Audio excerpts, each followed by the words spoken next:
यहाँ के थोड़ा हम कहते जितना कुल चोट्टा बना सब भोजपुरिया वाला। ये बताइए कजरा मोहब्बत वाला अखियों में ऐसा डाला जो आप गाए हैं कंपोज जो गीत हुई है वाजू के गीत हो गौनी की डोरी वाला पहिनत पहिनो हरे मोरे काया ए रजऊ एगो चैन वाला साया ए रजऊ ओके लिख के कहला से कि गीत हमार लिखल हो जितना कुल ढोड़ी में छेद करत हम ये कुल खत्म हो जाई लेकिन हई गीत जिंदगी में कभी खत्म ना होई। लिखवैया के बधाई बा गवैया गवलस का झूमता झुलैया झूमता झुलैया आहा सुनी न दुनिया चाहे कजरा के भाई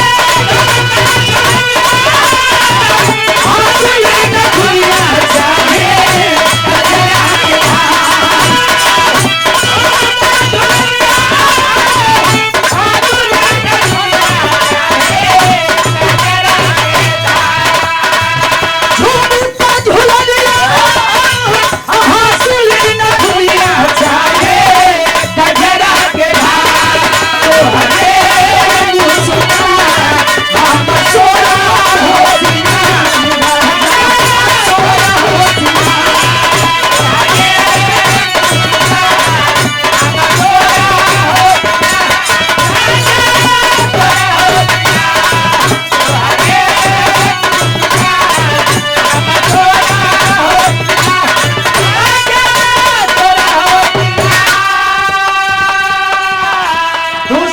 के स्वागत के लिए बड़ी पूजनीय पिताजी